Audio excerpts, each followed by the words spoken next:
First attempt సక్సెస్ఫుల్గా fail అయిపోయింది. ఇప్పుడు మళ్ళీ చేస్తున్నాను నేను. ఇది ఎందుకు ఫెయిల్ అయిందో కూడా మిడిల్లో చెప్తాను, ఫుల్ వీడియో చూసేయండి.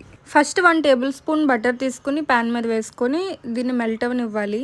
ఇప్పుడు 2 బ్రెడ్ స్లైసెస్ తీసుకుని ఒకదాని మీద ఒకటి పెట్టి ఇలా బటర్ మీద పెట్టాలి. ఇంత తిప్పక్కర్లేదు. అయితే బటర్ స్ప్రెడ్ అయిపోయిందని చెప్పేసి నేను ఇలా బ్రెడ్ అయితే అబ్జర్వ్ చేసుకుంటుందని ఇలా చేస్తున్నాను.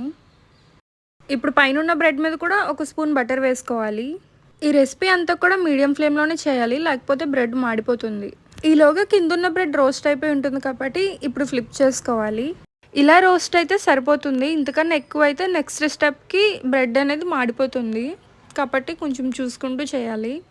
ఇలా 2 వైపులా కాలిన తర్వాత ఇప్పుడు ఒక 3/4 కప్పు వరకు పాలు తీసుకుని ఈ బ్రెడ్ మీద వేయాలి. సగం మాత్రమే వేయాలి. నేను ఫస్ట్ టైం ట్రై చేసినప్పుడు ఫ్లాప్ అవ్వడానికి రీజన్ ఏంటి అంటే ఇక్కడ సగం మాత్రమే పాలు వేయాలి అని తెలియక ఫుల్గా వేసేసాను. అంటే ఈ కప్లో ఎన్ని తీసుకున్నానో అన్నీ ఒకవైపే వేసేసాను.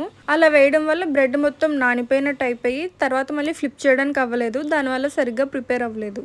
ఇలా వేసిన తర్వాత ఒక 2-3 మినిట్స్ ఉంచి ఇప్పుడు ఫ్లిప్ చేసుకోవాలి. ఇప్పుడు ఫ్లిప్ చేసిన తర్వాత కప్లో ఇంకా మిగిలిన పాలు ఉన్నాయి కదా, అవన్నీ కూడా ఈ బ్రెడ్ స్లైస్ మీద వేసేయాలి. ఇలా వేసిన పాలన్నీ కూడా బ్రెడ్ కంప్లీట్గా అబ్జర్వ్ చేసుకున్న తర్వాత ఒకసారి మళ్ళీ ఫ్లిప్ చేసుకుని 2-3 మినిట్స్ కాలనివ్వాలి. ఇంకా తర్వాత ప్లేట్లోకి ట్రాన్స్ఫర్ చేసుకోవడమే. ఇక్కడ నేను 1 స్పూన్ హనీ తీసుకుని ఇలా గార్నిష్ చేస్తున్నాను. ఇంకా హనీ ఎక్కువ తినేటైతే ఇంకొక 1/2 స్పూన్ వరకు వేసుకోవచ్చు. అందుకని ఎక్కువ తీసుకుంటే ఓవర్గా ఉంటుంది, అంటే అంత బాగోదు. ఇంట్లో ఉన్న బ్రెడ్కి ఎక్స్పైరీ డేట్ దగ్గరికి వచ్చేస్తున్నా లేదా అప్పటికప్పుడు ఏమన్నా స్వీట్ లాంటివి తినాలి అనిపించినా కూడా ఈ రెసిపీ ట్రై చేయొచ్చు. చాలా సింపుల్గా ఈజీగా అయిపోతుంది అండ్ చాలా టేస్టీగా కూడా ఉంది. మీరు కూడా ట్రై చేసి మీకు ఎలా అనిపించిందో కింద కమెంట్ చేయండి. వీడియో నచ్చితే లైక్ చేయండి. ఇలాంటి మరెన్నో వీడియోస్ కోసం ఈ ఛానల్ని సబ్స్క్రైబ్ చేసుకోండి. Thank you for watching.